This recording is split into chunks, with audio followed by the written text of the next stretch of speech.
becoming a conqueror, becoming a ruler. The great question of the ancient world. How did two leaders change history?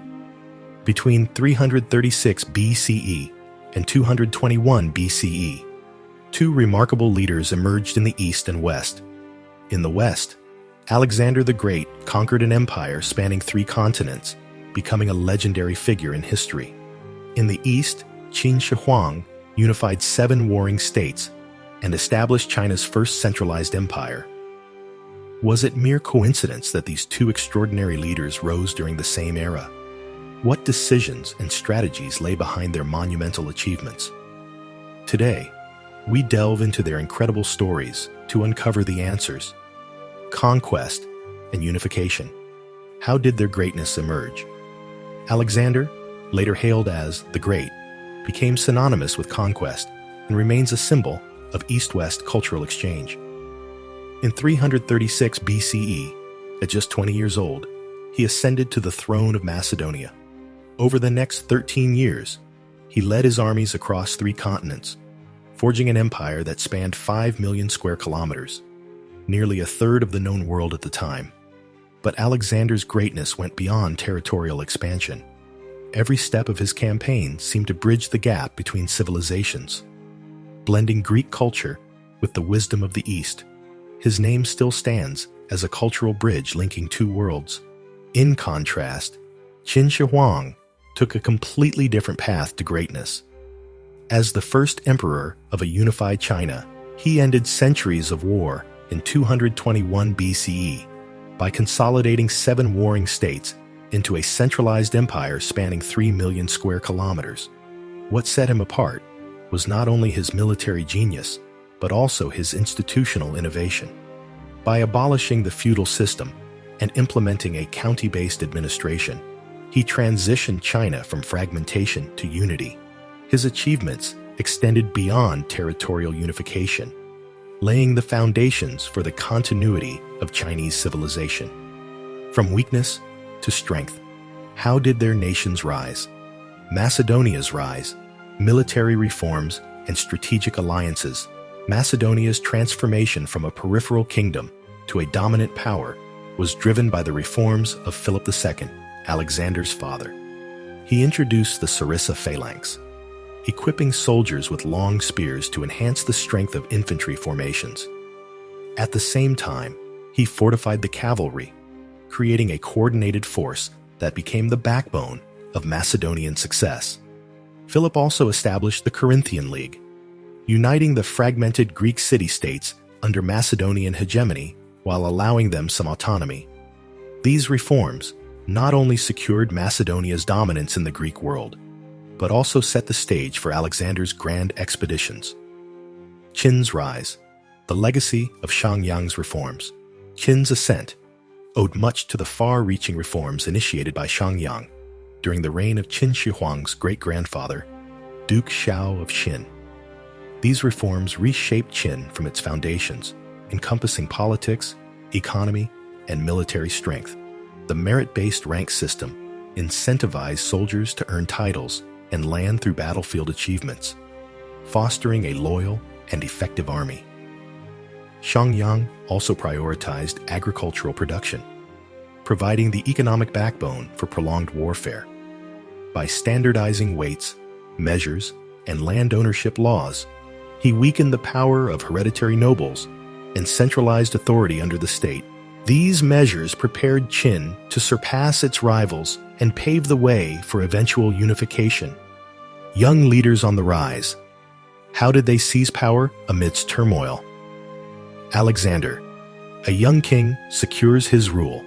In 336 BCE, following the assassination of his father, 20-year-old Alexander inherited the Macedonian throne amid internal strife and external threats. Greek city-states rebelled, northern Thracian tribes posed a danger, and the Corinthian League's stability was in jeopardy. Alexander acted decisively. He crushed the Thracian tribes in the north and turned south to suppress the rebellion in Thebes, burning the city to the ground but sparing its sacred temples. This bold action subdued the Greek city-states and cemented his control over the Corinthian League. Within 2 years, he had stabilized Macedonia, laying the groundwork for his legendary campaigns. Qin Shi Huang, the boy ruler, consolidates his authority in 247 BCE at just 13 years old. Yingzheng, later Qin Shi Huang, became king of Qin. His early reign was fraught with internal and external threats. Domestically, Chancellor Lu Buwei and the Queen Dowager dominated court politics, while externally, the states of Zhao and Wei seized the opportunity to launch military provocations. Yingzheng bided his time, carefully consolidating power. At 22, he launched a bold coup, eliminating Lu Buwei's faction and exiling the Queen Dowager's associates. With his authority firmly established, he implemented strict legal reforms and eradicated corruption, creating a stable political foundation for his unification campaign. Their paths of conquest. What strategies shaped their journeys? Alexander. From Granicus to the edge of India. Alexander's campaigns began in 334 BCE at the Battle of Granicus, where his 30,000-strong Macedonian army faced 40,000 Persian troops. Despite the Persians' fortified river position, Alexander ordered a bold river crossing and personally led a cavalry charge, securing a decisive victory. This triumph opened the gates to Asia Minor. In 333 BCE, he clashed with Persian king Darius III at the Battle of Issus. Though vastly outnumbered, Alexander's tactical brilliance broke through the Persian center, forcing Darius to flee and capturing his family. This victory solidified Alexander's control over Persia's western territories. Alexander's march continued to Egypt in 332 BCE, where he was welcomed as a liberator. He founded Alexandria, a city that would become a cultural hub, and was crowned as pharaoh, symbolizing his rule over Egypt. The pinnacle of Alexander's conquest came at the Battle of Gaugamela in 331 BCE. Using a pincer strategy, his forces decisively defeated Darius's massive army, marking the end of the Persian Empire. By 327 BCE, Alexander had ventured into India, defeating King Porus at the Battle of Hydaspes, despite Porus's war elephants. However, the grueling campaigns exhausted his troops, forcing him to abandon further expansion. In 323 BCE, Alexander died in Babylon at 32, likely from fever. Without a clear successor, his empire fractured into smaller kingdoms, bringing an end to its brief unity. Qin Shi Huang. From Changping to unification. Qin Shi Huang's path to unification began with the pivotal Battle of Changping in 260 BCE.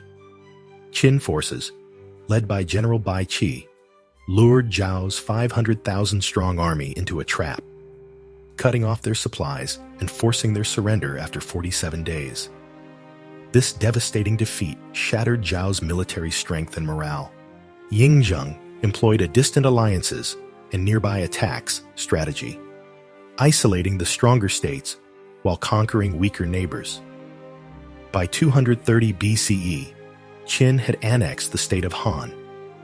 In 225 BCE, Qin used a devastating flood strategy to capture the state of Wei's capital. In 224 BCE, Qin launched a massive invasion of the powerful state of Chu. Despite fierce resistance, Chu's internal corruption and poor leadership led to its defeat. Finally, in 221 BCE, the state of Qi surrendered without a fight, completing Qin Shi Huang's unification of China. In 210 BCE, Qin Shi Huang died during a royal tour, likely due to mercury poisoning from his quest for immortality. His empire, weakened by oppressive policies and heavy labor demands, collapsed just 15 years later amid widespread revolts. How did their legacies shape the world? Alexander's Hellenistic world. Alexander's conquests ushered in the Hellenistic era, blending Greek and Eastern cultures. Cities like Alexandria became centers of learning and trade, spreading Greek language, art, and science across his empire. His policies of cultural integration influenced later empires and laid the groundwork for the Silk Road. Qin Shi Huang's centralized state in China. Qin Shi Huang's reforms unified language, currency, and administrative systems, fostering internal cohesion. His Great Wall symbolized national defense and unity, while his centralized administration became a model for future dynasties. Two great lessons: conquest and creation. Alexander demonstrated the power of cultural fusion to transcend borders, while Qin Shi Huang showed how centralized governance could unify a fractured land. Both left legacies that continue to shape civilizations, reminding us that true greatness lies not only in reshaping their own eras, but in influencing the future. Alexander connected East and West through conquest, while Qin Shi Huang shaped 2 millennia of Chinese unity through governance. What forces made these achievements possible? How did cultural exchange and innovation shape our world? Share your thoughts in the comments. 2 Axes of History for all the greats. Subscribe to 2 Axes to explore more stories of those who defined civilizations. See you next time.